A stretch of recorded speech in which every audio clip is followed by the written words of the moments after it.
Hello, and welcome to Autocracy Now! As part of our series on Stalin, this is Episode 8, Before the Storm.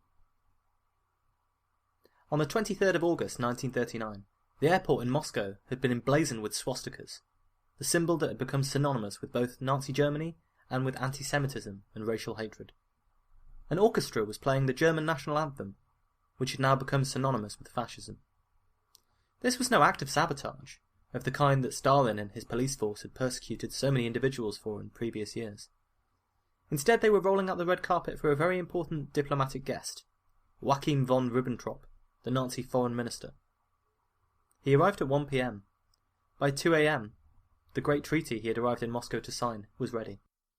This was a staggeringly quick turnaround when you consider that the treaty not only ensured that Nazi Germany and the USSR would cooperate economically and refrain from attacking each other militarily, but also included a secret protocol that divided all of Eastern Europe, and, amongst it, the lives and destinies of millions of people, between Nazi Germany and the USSR. Stalin was very happy to negotiate terms with Hitler. He was thrilled to obtain Eastern Poland, Latvia, Estonia, Finland, and parts of Romania as his sphere of influence, while Hitler took the rest of Poland and Lithuania. Just like that, the violent overthrow of these governments was guaranteed. He even proposed a toast to Hitler, saying, quote, "He's a good chap, I'd like to drink to his health." End quote. Yet there were reservations to his effusive and glowing praise for Hitler and the Nazis. The Molotov-Ribbentrop Pact, as this treaty was called, can only be interpreted as another one of Stalin's tactical plays.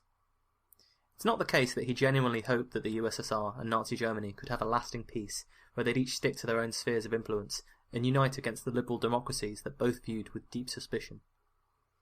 When Ribbentrop proposed that the treaty describe in detail German-Soviet friendship, Stalin was hardly amused. He said, quote, "For many years now our propaganda boys have been pouring shit over each other's heads. Now, all of a sudden, are we to make our people believe that all is forgiven and forgotten?" Behind the scenes of the negotiations, Stalin's confidence in his chess-playing ability was revealed. At a dinner with some of his inner-circle comrades, he'd boast, "It's all a game to see who can fool whom. I know what Hitler's up to. He thinks he's outsmarted me, but actually it's I who's tricked him." After all, Nazis and Communists had been bitter, vitriolic enemies for years, for as long as the ideologies had existed, almost. The Nazis swept to power, democratically elected power at least at first, at least in part through fear of communism. It had been demonising Communists, and blaming them for the Reichstag fire, that had allowed Hitler to seize complete control over the fledgling democratic institutions in the Weimar Republic. The Russian people, and Slavic people more generally, were considered subhuman in Hitler's racist ideology. For Stalin's part, the endless set of charges that the Nkvd had drawn up against his enemies had always included the charge of being a fascist spy. They had done more than pour shit over each other's heads politically. People had been imprisoned and murdered en masse for the slightest hint of a collusion with these foreign powers. You could not imagine two more diametrically opposed powers. And in a lot of ways it made the liberal democracies complacent. They thought, well, Stalin and Hitler hate each other evidently, they'll just be at each other's throats and we'll be free to pursue our own interests without worrying about a war with them. But now, these two greatly opposed powers were working together to carve up the world. The liberal democracies had been negotiating with Stalin in ambivalent peace talks that had only concluded a few days before, but it was clear that here they'd been beaten to the punch, and there was widespread surprise. Even Imperial Japan, Germany's allies in the war, had not been informed. Now, they were engaged in this on-off border war with the USSR, which, this stretches back all the way to 1905 and before with the Russo-Japanese War, so diplomatically it's obvious why Germany wouldn't tell Japan that they were negotiating. But it just shows that it came as a surprise to everyone if they didn't even tell their allies. The Nazi tactic of blitzkrieg, moving quickly enough that your enemies are constantly thrown off balance, was at play in the diplomatic sphere. But what game was Stalin playing? In some ways, he might have felt that the Molotov-Ribbentrop Pact was his only option. Stalin instinctively felt that he could make a deal with Hitler in order to focus his attentions on Britain and France. Although Hitler's rhetoric had always insisted that communism had to be destroyed, Stalin calculated that the German people would be more concerned with gaining revenge on France and Britain for the humiliating Treaty of Versailles. Therefore, if Stalin was willing to make the territorial concessions that Germany was demanding, they could strike a deal. It's also important to remember that we look on this era with the benefit of hindsight. No one really knew how much of what Hitler was saying was rhetoric, although seizing Austria and Czechoslovakia made it obvious that he was willing to back up that rhetoric with military might. Stalin and Zanarov, one of his inner circle, obtained a specially translated copy of Hitler's infamous book, Mein Kampf, and they spent hours poring over it, trying to divine the dictator's intentions. We don't need to do that. We know the future. We know that Hitler was going to invade the USSR. We know that the Nazi war machine turned out to be incredibly, devastatingly effective, and that within a year they would have overrun the entirety of Western Europe. There was no precedent for this. There was no reason to expect that they would be so astonishingly successful. After all, the First World War had begun with a German invasion of France that had started well, but then been stalled by the miracle at the Marne, and led to 4 years that were essentially a meat-grinder stalemate. Given this, Stalin probably felt that, even if Germany was in a position to invade the Soviet Union, as Hitler had declared he wanted to do, he might be tied up in the conflict in the West for years. His best move diplomatically was to ensure that Hitler targeted them first. Stalin was convinced that Germany were not going to be willing to fight another war on 2 fronts which had proved disastrous for them before. And so, even after the fall of France, Stalin was able to convince himself that the Nazis would not possibly consider attacking him until the British had been defeated. This would give him all the time he needed to rearm. It's also worth laying some of the blame for the pact at the feet of the Western democracies. After all, in the USSR they had a natural ally against Hitler. That's why the pact was so surprising in the first place.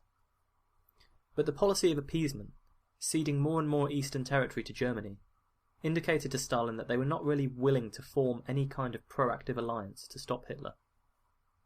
Stalin, quite rightly, was convinced that they were trying to ensure that Hitler targeted the USSR first, which from the perspective of Western capitalists was 2 birds with 1 stone. And when they finally sent a delegation to negotiate, they were low-level officers. Not the foreign minister like the Germans had sent, but an unknown French general, and a British admiral who managed to forget his credentials. The admiral, who had an absurd quadruple-barrelled surname that I'm not even going to try and pronounce, didn't speak with the authority of the British government, and was effectively powerless to negotiate a deal or guarantee anything. Where Ribbentrop had come by private plane, the British and French had come on the slow steamboats. Another snub for Stalin, who was very unimpressed. He said, "These people can't have the proper authority. London and Paris are playing poker again." Unquote. Perhaps if they knew how well the negotiations were going between the Russians and the Germans, they might have put a stop to it. On the other hand, the British and French governments, with their commitment to self-determination and helping countries like Poland and the Baltic states remain independent, were unlikely to sign the kind of deal that Hitler was willing to sign, with a straight carve-up of territory that would sanction the invasion of foreign countries. We also have to consider that Stalin was always concerned with the domestic policy of the USSR above all else. Ever since the end of the 1920s and the destruction of the NEP, there had been an intense focus on maintaining internal personal control. As Robert Service points out, the reason for this is in part obvious. You see, the USSR's ideology is a little bit stuck when it comes to foreign matters, because in Marxism-Leninism, there's supposed to be some sort of external revolution that takes on the whole world. But the USSR, with its radical communist ideology, it was a pariah state. It couldn't form diplomatic alliances easily with the capitalist nations. Their philosophies were just too far apart. Not when it continued to fund, via the Comintern, communist parties in other nations that were dedicated to overthrowing these governments. It was only really when Hitler came to power, and they needed the USSR as a counterweight, that they were partially rehabilitated as a buffer against the Nazis, and they were allowed, for example, into the League of Nations in 1934. Stalin's outward posture on foreign policy had always been that the USSR was dedicated to establishing socialism in one country first. But this didn't mean that there was anything except the most bellicose rhetoric in his speeches. He said, quote, "We stand for peace and for the cause of peace, but we're ready to respond blow for blow to warmongers. Anyone wanting peace and business-like links will always have our support. But those who try and attack our country will receive crushing retaliation to teach them not to put their pig snouts into the Soviet garden patch. That's what our foreign policy is about." End quote. And of course these words went alongside the massive increase in armaments production that was part of the first and especially the second 5-year plans for industrialisation. But specific means of achieving peace or defending the USSR against its enemies were not Stalin's forte. And the speech reveals that Stalin was fundamentally reactive. There's no grand plan or strategy for establishing world communism, or at least even in the early 1930s, for preventing the upcoming war that everyone feared. Stalin loved reading history, referring to the exploits of old Tsars and Russian rulers. Russia, of course, had a great history of defending itself against foreign invaders, with Napoleon's disastrous invasion of 1812 a ready historical reference on everyone's lips. Hitler himself, before Operation Barbarossa, spent a long time reading about Napoleon's campaign to try and make sure that he didn't make the same mistakes. Stalin also liked to quote the great rational, self-interested statesmen of previous generations, like Talleyrand of France. But, like nearly everyone else, he was taken aback by the speed and ferocity of the Nazi actions. It's clear that Stalin thought he'd have more time and that he could stave off the war.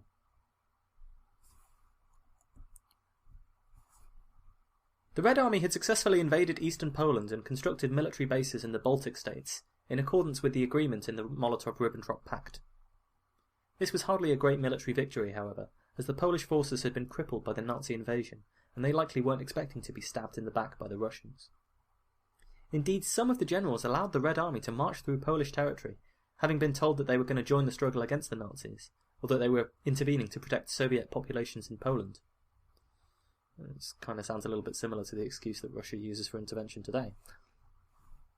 The Poles fought bravely and valiantly, but with war on two fronts and the brutal effectiveness of the German army, this wasn't a real test of the Red Army's ability. The purges and repression, however, spread to Polish territory.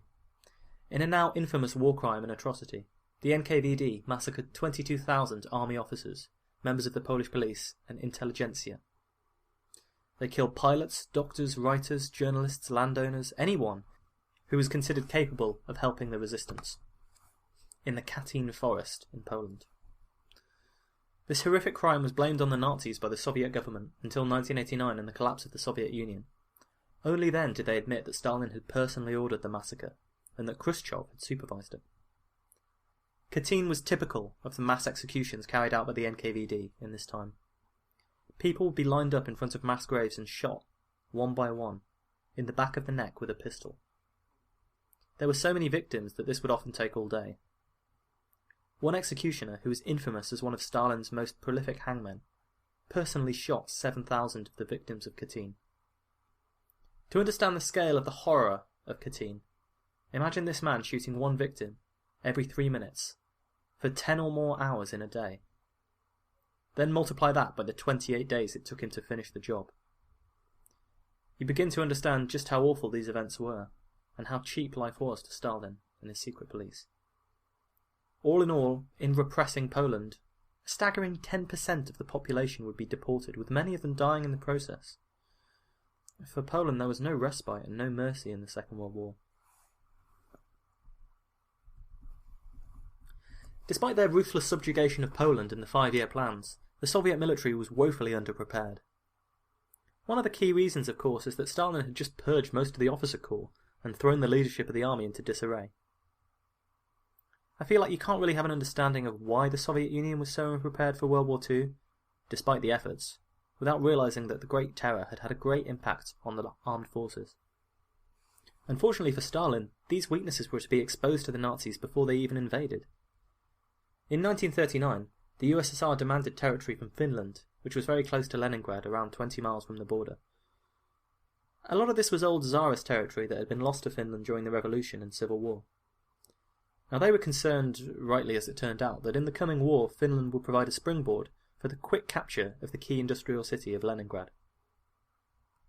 The Finns refused the territorial demands of the Russians, and, after negotiations fell through, the Soviet Union invaded with 5 armies. Despite vastly outnumbering their Finnish opponents, the Finns fought bravely and with considerable tactical superiority.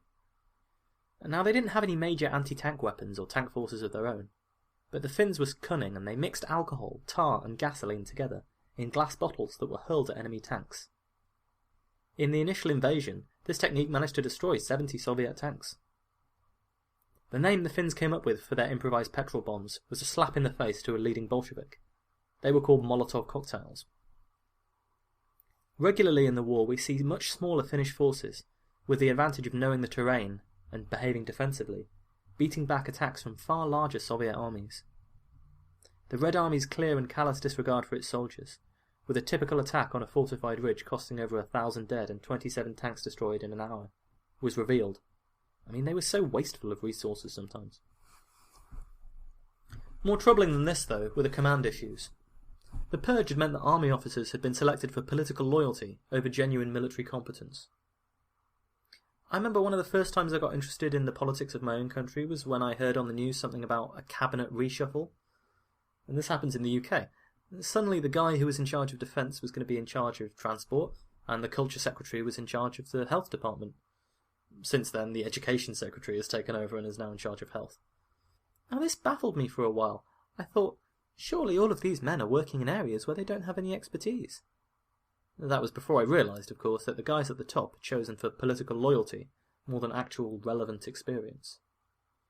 Otherwise, the education secretary might have actually done some teaching, and the health secretary might have actually been a doctor. But I digress. In government, this is an issue that stops things from working optimally. But in war, it can be a total disaster if people don't have relative experience. One key example of this is Field Marshal Kulik. He was over-promoted by Stalin, who personally trusted him. They'd fought alongside each other in the Civil War. They were good friends. Stalin put Kulik in charge of the artillery, because he'd been an artillery commander under him in the Civil War. Even though this was a much smaller job, the personal loyalty was important to Stalin. And Kulik made plenty of mistakes. In the age of Blitzkrieg, as German panzer tanks were destroying everything in their path, and revealing the importance of mechanised warfare, Kulik insisted that tanks are a fad. He believed that tanks would never truly replace horses. He's reported as saying, quote, "What the hell do we need rocket artillery for? The main thing is the horse-drawn gun." End quote. His anti-tank bias meant that he delayed production of the Soviet T-34 tanks, which were eventually the best tanks of the war. While forward-thinking officers like Tukhachevsky were being persecuted, men like Kulik, who were hopelessly stuck in 1918, were being promoted purely due to their personal loyalty to Stalin. And it's a vicious cycle too, because if you're saying something that Stalin agrees with, then you might get promoted, and he's less likely to listen to alternative opinions. So, if your beliefs contradict his, then in fact you're less likely to have them listened to under this kind of system. In fact, it seems as if the purge broke the Red Army particularly badly. Tukhachevsky and his associates, who were most persecuted by the Nkvd, well, they were the forward-thinking group that emphasised embracing modern warfare, while Kulik and his cavalry-loving mob were largely left alone or promoted.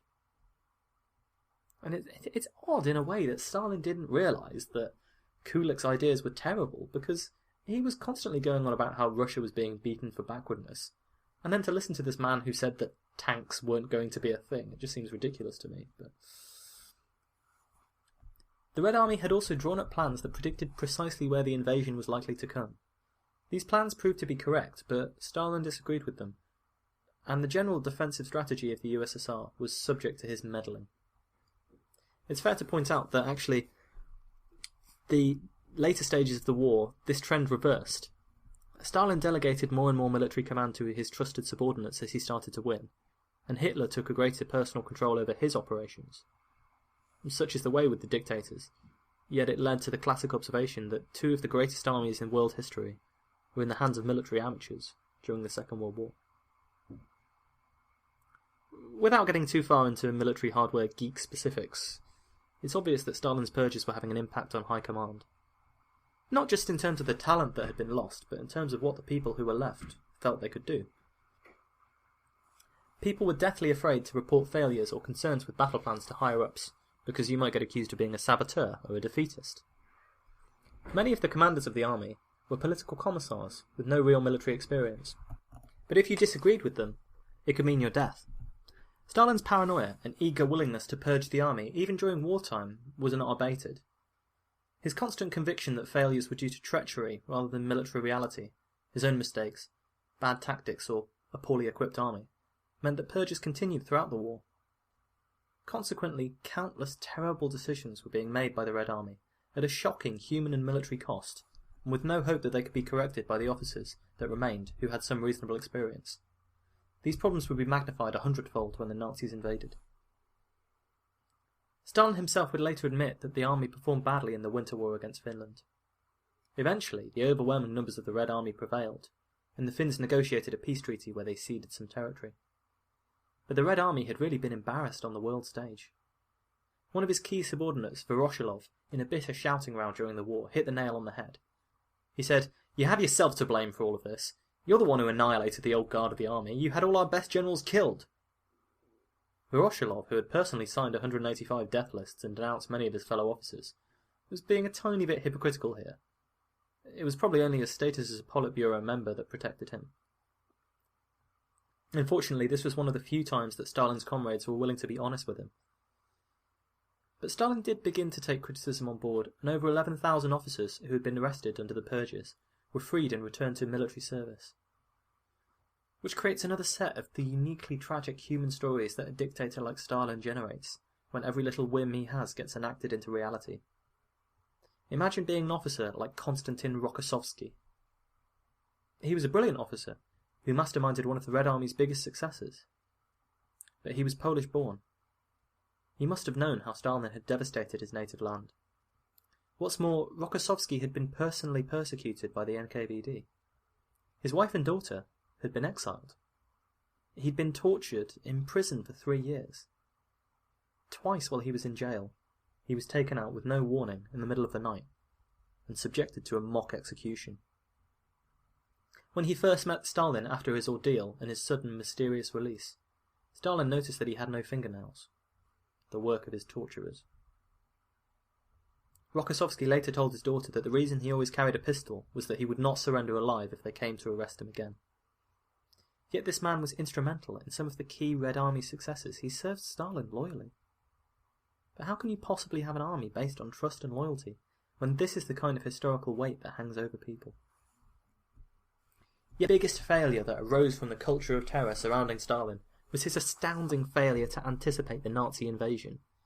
I mean, massing the forces that Hitler did, that's not easy to hide. Stalin's intelligence network was actually rather sophisticated. This same group of individuals in 1940 pulled off the coup that he'd been waiting for. On the 20th of August in 1940, Trotsky, in his endless, hopeless exile in Mexico, invited a Spanish communist, Ramon Mercader, to visit him.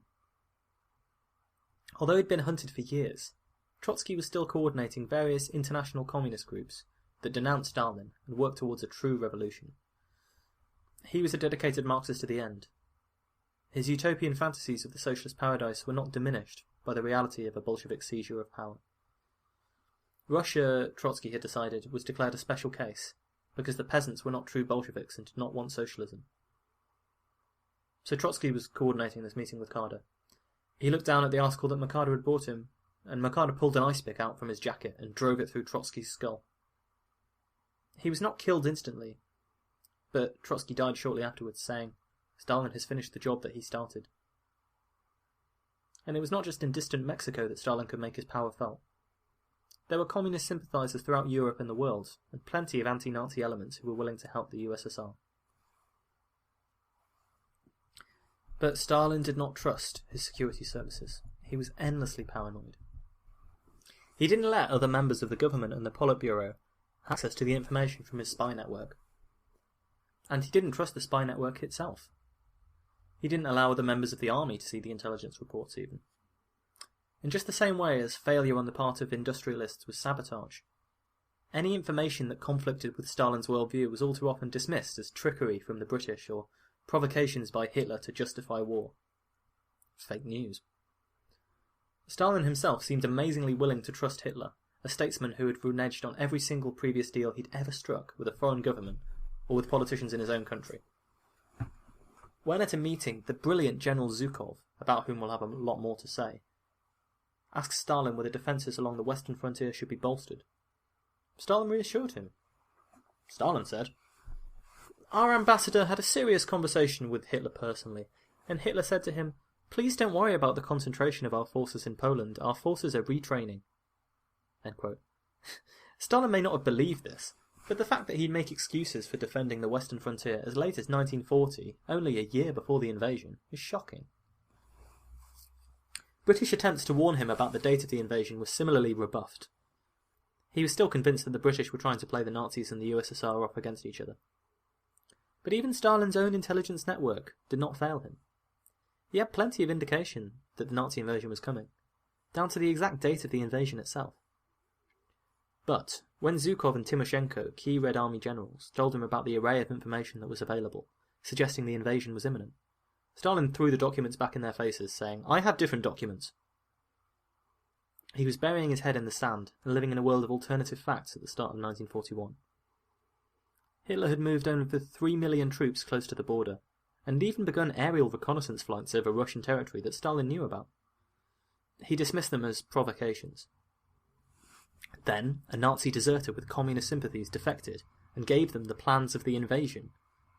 He was followed by 2 more, one of whom swam a river to report to Stalin that the order to invade had already been issued. Stalin ordered that the deserters be arrested, interrogated, and shot for spreading disinformation. It's gratitude for you. So why was Stalin so willing to deny all of the evidence? It's hard to say. He was convinced that the USSR wouldn't be ready for war until 1943, and so maybe it was a degree of wishful thinking. He was hoping that he could diplomatically prolong the peace. And it seemed like he was constantly seeking reassurance from his historical readings and his subordinates that he was correct in his assessment of the situation. He was trying to convince himself that he was right. And maybe he just felt that he couldn't back down. He probably failed to adapt to how quickly the Nazis had dispatched with France. Within 6 weeks, France and the Benelux countries had been completely taken over, which no one anticipated, probably not even the Nazis. Having spent so long insisting on this delaying strategy, maybe he felt it was a sign of weak leadership to change his mind. Did he genuinely have an unshakable personal conviction that he'd outsmarted Hitler? It goes against everything we know of Stalin's suspicious and manipulative nature, and he's an intelligent man. To think that he would genuinely trust Hitler, one of the least trustworthy figures in history. In later years he would say that he tried to put himself into the mind of the other person and made a terrible mistake. But his failure to anticipate the invasion of 1941 was one of the most dramatic episodes of his reign, and it nearly cost him everything. The night of 21st of June, 1941, began like any other night. Stalin reassured his inner circle of his conviction that Hitler would not invade. The sycophantic and rather disgusting Beria called it a wise prediction. At 3:15 that morning, the initial German bombardment started. The Luftwaffe bombed key cities along the border, and the artillery bombarded the Soviet defences. 3 million soldiers, 3,600 tanks, 600,000 vehicles, and 2,500 aircraft surged across the border in the largest invasion in military history. The war that would determine the fate of the world had begun. The initial reaction of Stalin and his inner circle to the invasion is a perfect, tragicomic illustration of everything that had gone wrong in the build-up to the war.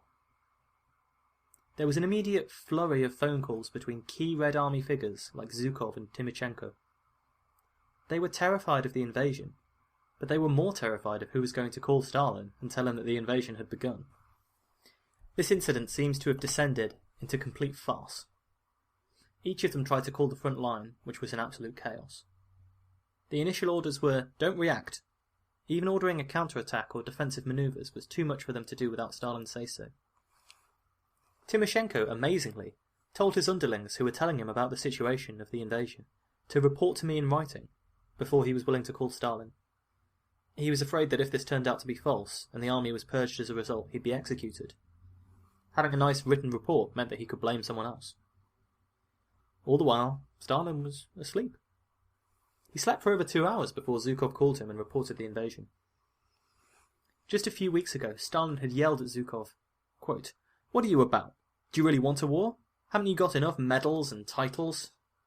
End quote. Now Zhukov was the only one brave enough to tell Stalin the news.